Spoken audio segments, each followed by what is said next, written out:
চলিব বুলডোজাৰ ভাঙিব ঘৰ-দুৱাৰ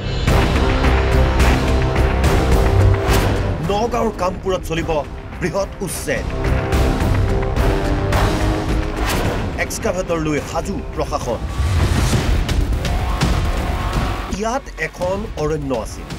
গছ-গছনি জীৱ-জন্তুৰে ভৰা অৰণ্য এই অৰণ্যখনক একাংশ সন্দেহজনক লোকে অত্যাচাৰ কৰি নিজৰ প্ৰতিপত্তি বিস্তাৰ কৰি খেদি পঠিয়াইছিল বন্যজন্তুবোৰক ডাঙৰ ডাঙৰ গছবোৰ কাটি ঘৰ-দুৱাৰ সাজিছিল কিন্তু সেই কাৰ্য আছিল বেআইনী অৰ্থাৎ বেদখল লুটুমাৰী বন অঞ্চলৰ প্ৰায় ৬০০০ বিঘা ভূমি বেদখল কৰি ৰাখিছে ১১০০ৰো অধিক পৰিয়ালে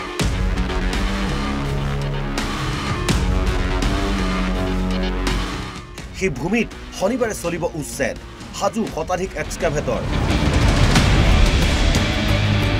উচ্ছেদস্থলীত প্ৰশাসনে গঢ়ি তুলিছে কেম্প জিলা আয়ুক্ত নিজেই উপস্থিত হৈ মাইক যোগে কৰিছে ঘোষণা যিখিনি লোকৰ নিজৰ মাটি আছে তেওঁলোকে নিজৰ মাটিলৈ স্থানান্তৰ কৰিব ইতিমধ্যে কেইবাশ পৰিয়ালে ঘৰ-দুৱাৰ ভাঙি টালি টোপোলা বান্ধি অন্য স্থানলৈ আঁতৰি গৈছে কিন্তু বহু পৰিয়াল এতিয়াও আঁতৰি যোৱা নাই যাৰ বাবে আৰক্ষী আৰু অগ্নি নিৰ্বাপক বাহিনী লগতে স্বাস্থ্য বিভাগৰ লোকসহ উচ্ছেদ চলাবলৈ সাজু হৈ আছে প্ৰশাসন এই উচ্ছেদৰ ফলত নগাঁওবাসী ৰাইজে হাতী মানুহৰ সংঘাতৰ পৰা মুক্তি পাব বুলি মন্তব্য কৰিলে প্ৰশাসনৰ বিষয়াই বহুত মানুহ নিজাববীয়াকৈ ওলাই গৈছে আৰু কাইলৈ প্ৰায় মানুহে ওলাই যাব বুলি মই আশা কৰিছোঁ আৰু এইটো খুব এটা ভাল বনাঞ্চল বনসস্তিৰ কাৰণে যিটো নগাঁৱত উপদ্ৰৱ মই ভাবোঁ যে এই ৬০০০ বিঘা লুটিমাই আৰু ১৬০০ বিঘা আমাৰ বৰপানী এই দুটা অঞ্চল যেতিয়া বেদখল মুক্ত হ'ব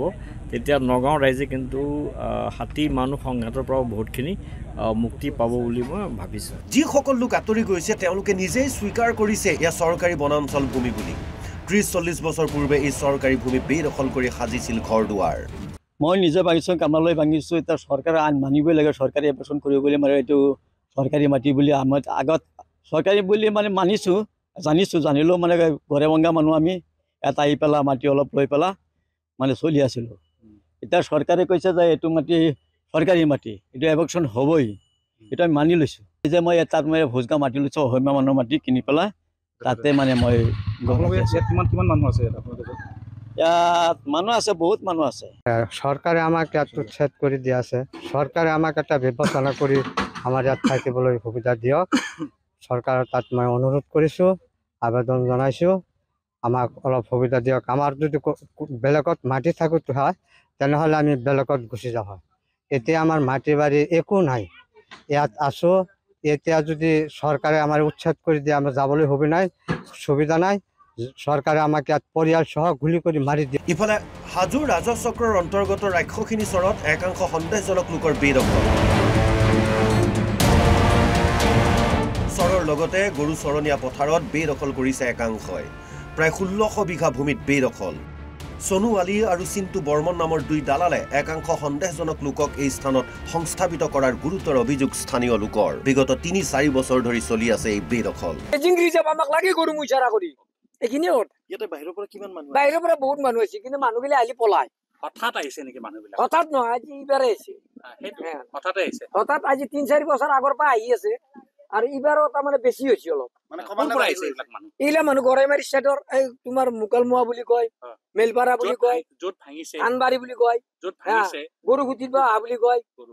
গৰুগুটিত য'তে ভেকচিন কৰিছে তাৰ পৰা অহা বুলি কয় এই চৰত প্ৰশাসনে চলালে উচ্ছেদ বেদখলকাৰীয়ে সজা ঘৰ ভাঙি দিয়া প্ৰশাসনে শীঘ্ৰে এই গো চৰণীয়া পথাৰ বেদখলমুক্ত হ'ব বুলিও জনালে চক্ৰ বিষয়া শৰ্মিষ্ঠা নেওগে এইখিনি ৰাক্ষসিনী চৰ হয় ইয়াতে আমি খবৰ পোৱা মতে মানে অলৰেডি কিছুমান মানুহে ইয়াতে অবৈধভাৱে আছে বুলি কৈছিলে পিটিশ্যন আমি তেনেকৈ পাইছোঁ আৰু সেই সংক্ৰান্তে পিটিশ্যনখন লৈ পেলাই আমি ইয়াতে আজি আহিলোঁ